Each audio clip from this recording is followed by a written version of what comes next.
You're listening to Do This First, a daily personal development podcast that focuses on science-backed, actionable steps towards your best year ever.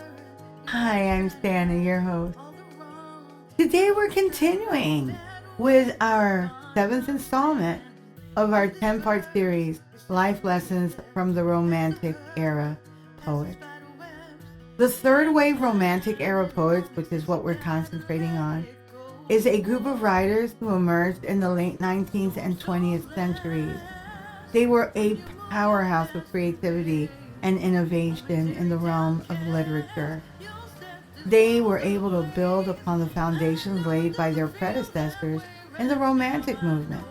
These poets brought a new level of introspection, emotional intensity, and intricate lyricism to their work. Despite their many accomplishments, the third wave Romantic era poets have often been overshadowed by their more famous predecessors in the Romantic movement.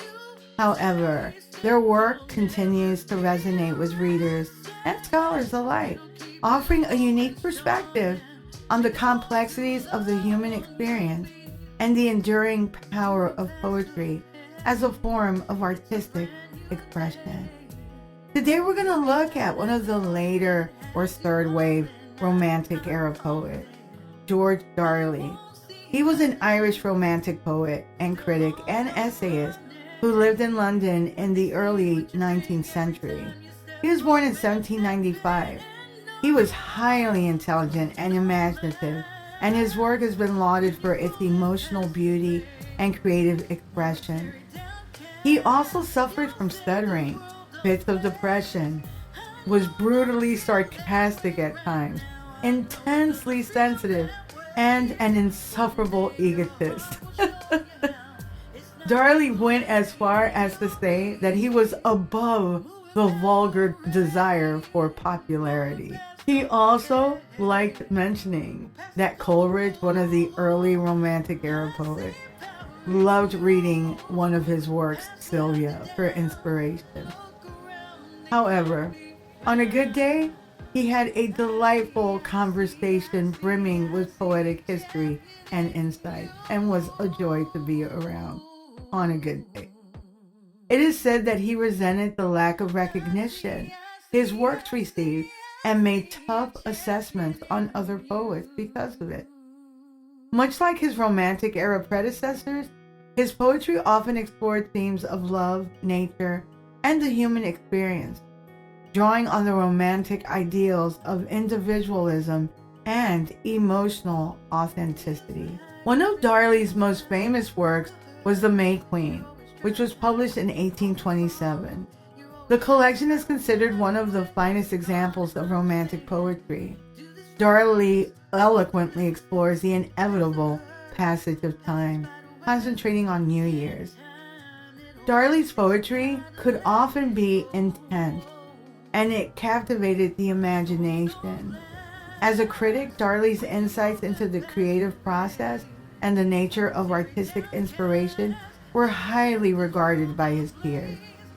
Unfortunately, though, as mentioned previously, he really didn't at the time experience the same level of success as his predecessors.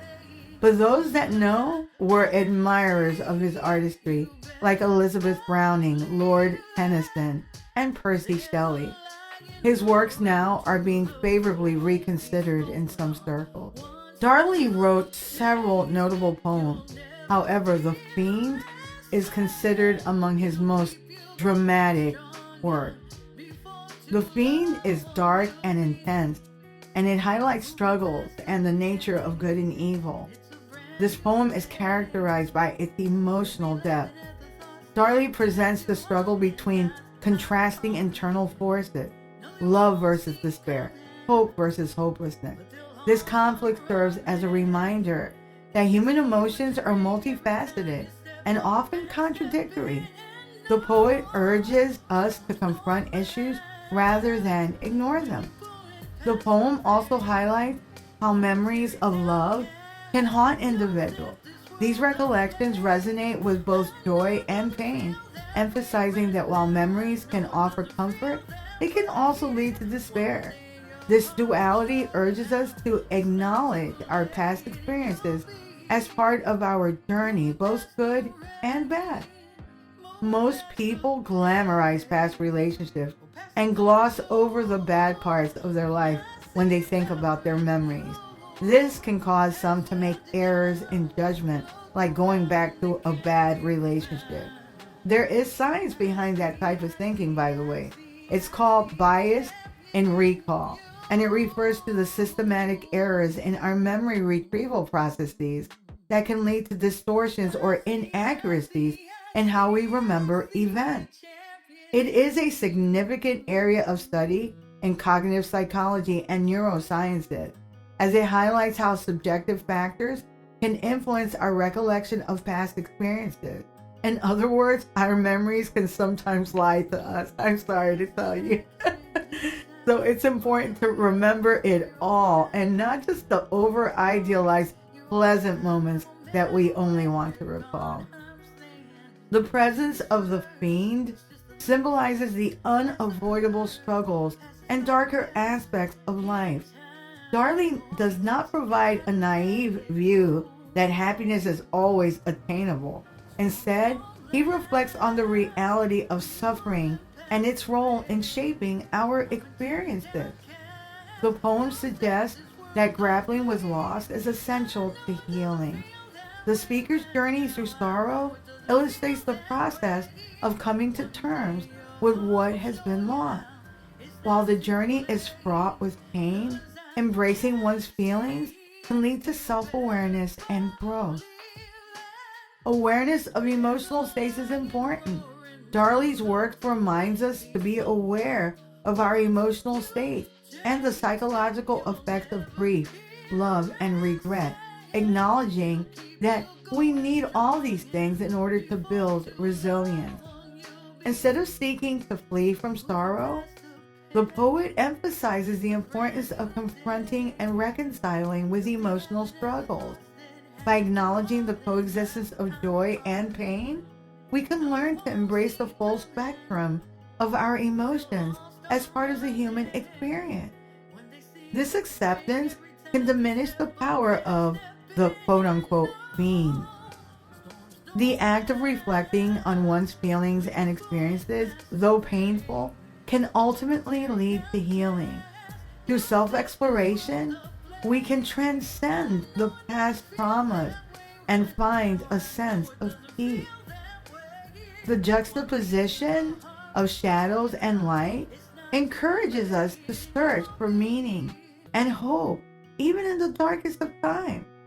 The acknowledgement that suffering is part of life can lead to a deeper appreciation for moments of joy.